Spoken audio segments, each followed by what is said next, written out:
இரண்டு அரசர்கள் அதிகாரம் 13. இஸ்ரேல் அரசன் யோபகாசு. யூதா அரசன் அகசியாவின் மகன் யோவாசு ஆட்சியேற்ற 23ஆம் ஆண்டில் ஏகுவின் மகன் யோவாசு சமாரியாவில் இருந்து கொண்டு இஸ்ரேல் நாட்டை 17 ஆண்டுகள் ஆட்சி செய்தான்.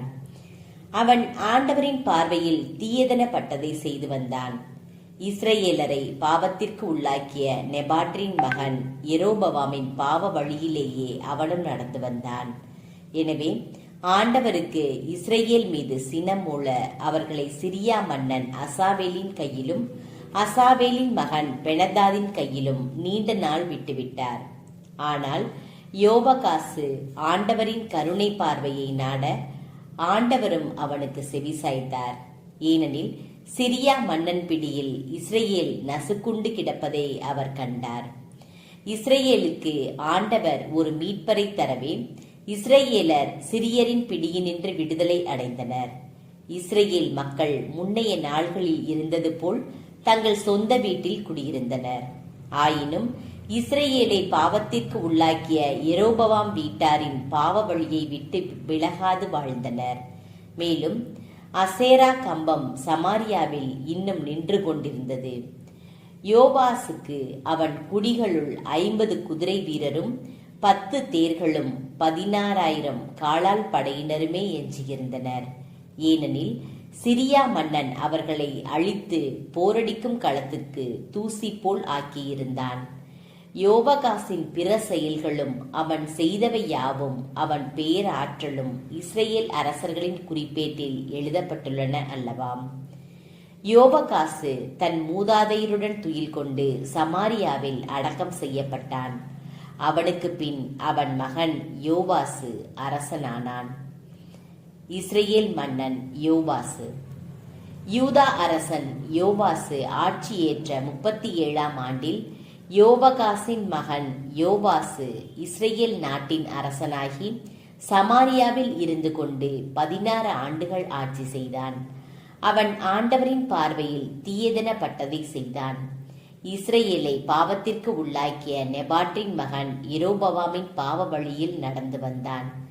யோவாசின் பிற செயல்களும் அவன் செய்தவை யாவும் யூதா அரசன் அமத்சியாவுடன் போரிட்ட பொழுது காட்டிய பேராற்றலும் இஸ்ரேல் அரசர்களின் குறிப்பேட்டில் எழுதப்பட்டுள்ளன அல்லவாம். யோவாசு தன் மூதாதையரோடு துயில் கொண்ட பின் யெரொபெயாம் அரியணை ஏறினான்.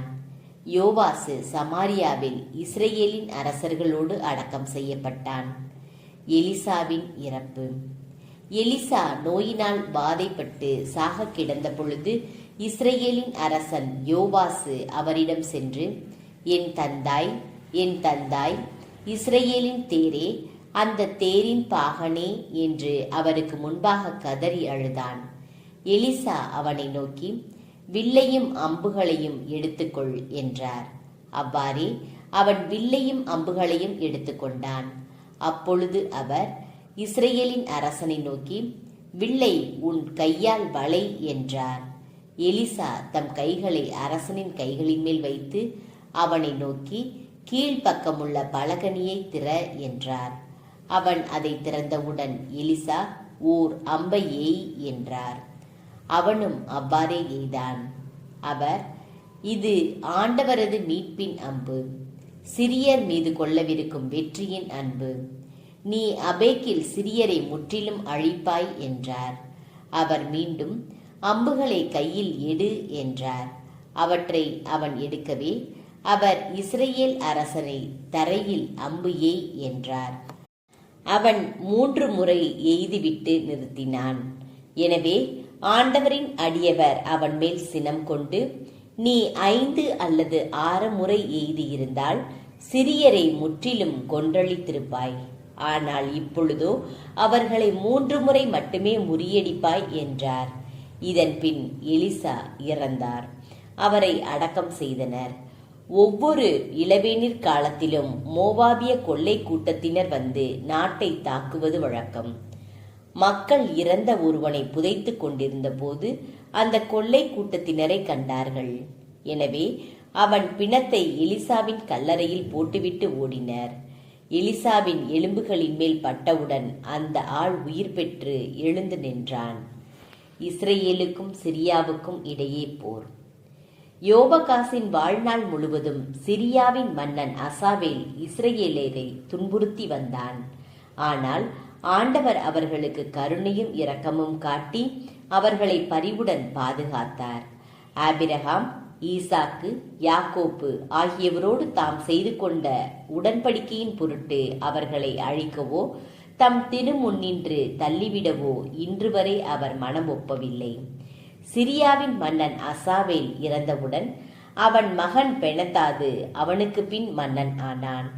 யோவகாசின் மகன் யோவாசு தன் தந்தையின் கையில் இருந்து அசாவேலின் மகன் பெனதாது கைப்பற்றியிருந்த நகர்களை மீண்டும் கைப்பற்றினான். யோவாசு 3 முறை அவனை முறியடித்து இஸ்ரேலின் நகர்களை மீட்டு கொண்டான்.